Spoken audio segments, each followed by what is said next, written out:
నాకు తారసపడ్డది. ఒకసారి అది కూడా చూపెట్టే ప్రయత్నం చేస్తా. ఒకసారి ఈ టైటిల్ చూస్తేనే నిజంగా కూడా ఒక కన్నీటి హృదయ విదారకం అనిపిస్తుంది. ఇది చాలామందికి జోక్గా అనిపించవచ్చు, చాలామందికి సిల్లీగా అనిపించవచ్చు, చాలామంది ఏముందిలే అనుకోవచ్చు. కానీ ఇది చాలా బాధాకరమైన విషయం. మీరు అవునన్నా కాదన్నా నిజం. ఎందుకు నేను ఈ మాట చెప్తున్నానంటే, దీన్ని ఎందుకు ఇంత సీరియస్గా తీసుకుంటున్నా అంటే, మీకు తెలుసో తెలియదో తెలంగాణ సమాజానికి ఈ విషయం అయితే చెప్పాలి. ఈ తెలంగాణలో 119 అసెంబ్లీ సెగ్మెంట్లు ఉన్నాయండి. దీంట్లో దాదాపుగా 4 కోట్ల మంది ప్రజలు ఉన్నారు. 119 అసెంబ్లీ సెగ్మెంట్లకు సంబంధించిన మెంబర్ ఆఫ్ లెజిస్లేటివ్ అసెంబ్లీ సభ్యులు ఎవరైతే ఉన్నారో వాళ్ళు ఈ అసెంబ్లీకి ఖచ్చితంగా రావాలి. అసెంబ్లీ సమావేశాలకు ఎమ్మెల్యేలు డుమ్మా కొడితే వాళ్ళు మన నియోజకవర్గ అభివృద్ధి కోసం, మన నియోజకవర్గ సమస్యల గురించి, మన నియోజకవర్గం గురించి ఎక్కడ మాట్లాడతారు, ఏం చర్చిస్తారు? ప్రభుత్వం ముందు ఇక్కడ 119 అసెంబ్లీ సెగ్మెంట్లలో ఏం తెలియజేస్తారు? ఒకసారి తెలంగాణ సమాజం మొత్తం కూడా ఆలోచించాలి. నేను మళ్ళీ చెప్తున్నా, మీ నియోజకవర్గానికి సంబంధించిన ఎమ్మెల్యే కనుక అసెంబ్లీకి రాకపోతే కాళ్ళు చేతులు గట్టుకపోయి అలా కూర్చోబెట్టాలి మనం. ఎందుకంటే అసెంబ్లీలోనే కదా మనకు దవాఖానా రావాలన్నా, ఓ బడి రావాలన్నా, ఓ గుడి రావాలన్నా, రోడ్లు రావాలన్నా, ఓ ఆఫీసులు రావాలన్నా, పథకాలు రావాలన్నా, లేదా ఇంకేదన్నా ఇతర దేశాలకు మన బిడ్డలు వెళ్ళి చదువుకోవాలన్నా, స్కాలర్షిప్లు రావాలన్నా, లేకపోతే మన ఊరు డెవలప్మెంట్ కావాలన్నా, మనకు ఉద్యోగాలు రావాలన్నా, ఏది రావాలన్నా మన నియోజకవర్గానికి సంబంధించిన MLA, member of legislative assembly సభ్యుడు ఖచ్చితంగా కూడా అసెంబ్లీకి వెళ్ళాలి. అసెంబ్లీకి వెళ్ళి సమస్యల గురించి మాట్లాడితేనే కదా ప్రభుత్వం, విపక్షం స్వపక్షం వీళ్ళందరూ కూడా ఒకరికొకరు మాటలలో ఆ ప్రశ్నలు, దానికి సమాధానాలు, దానితో పాటు మన అప్పీళ్ళు, దాంతోపాటు చర్చలు, వాదనలు ఇవన్నీ కూడా జరుగుతాయి కదా. మరి అసెంబ్లీ సమావేశాలకే డుమ్మా కొడితే వీళ్ళని ఎమ్మెల్యే ఎట్లా అంటారు? తెలంగాణ సమాజం వీళ్ళకి కొత్త పేరు పెట్టింది. ఎవరైతే అసెంబ్లీ సమావేశాలకు వెళ్ళరో, ఎవరైతే ప్రజాక్షేత్రంలో ఉండరో వీళ్ళకి పెద్ద పేరే పెట్టింది. కానీ చెప్తే ఎందుకు వాళ్ళకు మళ్ళీ రేపు పొద్దుగాల తలెత్తుకోరు. నాకు బాధాకరమైన విషయం అండి ఇది. అసెంబ్లీ సమావేశాలకు ఎమ్మెల్యేలు డుమ్మా కొట్టడం ఏంది? చర్చలలో పాల్గొనడంపై ఇంట్రెస్ట్ ఎందుకు చూపెడతలేరు? అంతగానం వీళ్ళు పీకి పొడిచేది ఏముంటుంది? కోడిగుడ్డు మీద ఈకలు బిక్తారా? ఏం చేస్తారండి? తెలంగాణ సమాజంలో ఉన్న ప్రతి ఒక్కరు కూడా ఆలోచించాల్సిన విషయం, ఒక మెంబర్ ఆఫ్ లెజిస్లేటివ్ అసెంబ్లీ సభ్యుడు ఎవరైతే ఉన్నారో ఆయన ఏం చేస్తాడు అంటున్నా. అసెంబ్లీ సమావేశాలు అప్పుడే కదా అసలు ఎమ్మెల్యే దేనికి పనికొస్తాడో తెలుసా? ఎమ్మెల్యేలకు సంబంధించిన ఓటుతోనే ఒక ఎమ్మెల్సీని ఎన్నుకోవడానికి. ఇదే అసెంబ్లీలో ఏదైనా బిల్లు ప్రవేశపెడితే ఆ బిల్లుకు సంబంధించి తన ఓటును వేసినప్పుడు.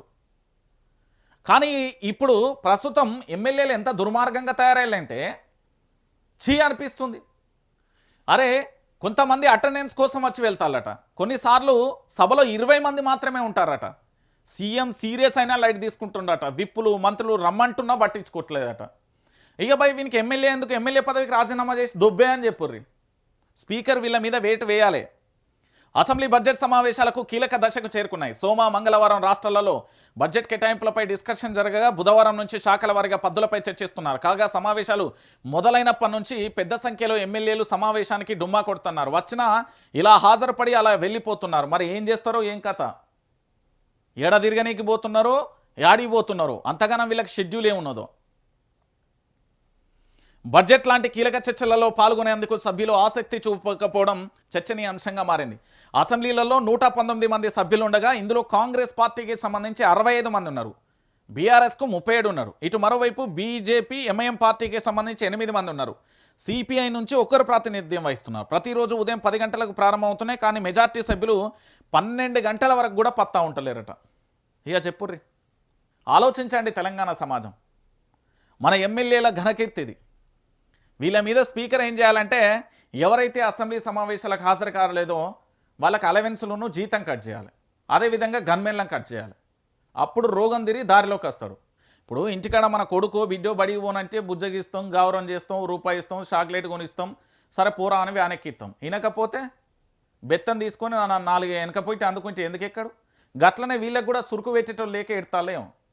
అరే ప్రజా సమస్యల మీద మాట్లాడుతున్నప్పుడు రాష్ట్రానికి సంబంధించి బడ్జెట్ ఎంత, బడ్జెట్కు సంబంధించి ఏ శాఖలలో ఎంత బడ్జెట్ కేటాయించిలు, ఆ బడ్జెట్తో నా నియోజకవర్గానికి ఎట్లా అభివృద్ధి చేసుకోవచ్చు, తెలంగాణ రాష్ట్ర వ్యాప్తంగా ఇంతమంది ప్రజలు ఉన్నారు, ప్రజలందరూ కూడా మనల్ని చూస్తారు, అబ్జర్వేషన్ చేస్తారన్న కనీస సోయి ఇంకిత జ్ఞానం లేదా వీళ్ళకు, సభకు రాని సన్నాసులకు అని తెలంగాణ సమాజం తిట్టిపోస్తున్నది. నేను కాదు తిట్టేది, కొంచెమన్నా కామన్ సెన్స్ ఉండదు అబ్బాయి. మెంబర్ ఆఫ్ లెజిస్లేటివ్ అసెంబ్లీ సభ్యులై ఉండి అరే 12 వరకు ఉదయం 10 గంటలకు స్టార్ట్ అయితే ఆడ కూర్చొని నేను చూస్తా జాడపత్తుండరు 12 దాకా. పోనీ వచ్చిర్రా అంటే ఇట్లా వచ్చి అట్లా పోతారు, ఏదో పెళ్లి సూపులకు వచ్చినట్టు చచ్చిపోతున్నారు. అసెంబ్లీ సమావేశాలు పెళ్లి సూపులకు చచ్చిపోయినట్టు పోతున్నారు. వస్తున్నారు, అడిగి పోతారా, అటెండెన్స్ వేస్తారు, జంపు. ఇదివరకు మేము చదువుకున్నప్పుడు కాలేజీలలో కొంతమంది వస్తారు, అటెండెన్స్ కోసం వచ్చి అటెండెన్స్ పడంగానే మళ్ళీ వెళ్ళిపోతారు, గట్లనే తయారయ్యారు.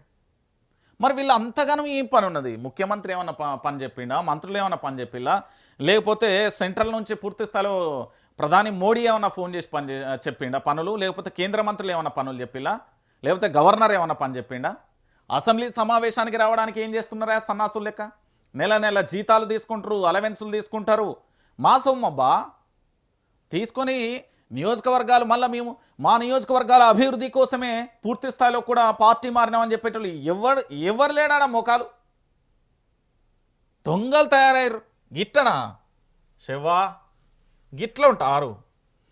ఇదా పరిస్థితి? ఒకసారి తెలంగాణ సమాజం అంతా కూడా ఆలోచించుర్రి. గిదా పరిస్థితి. ఇక ఇంకొక అంశం, ఇక మళ్ళొక కొత్త ముచ్చట ఇది. ఇప్పుడు తెలంగాణ రాష్ట్ర వ్యాప్తంగా 119 అసెంబ్లీ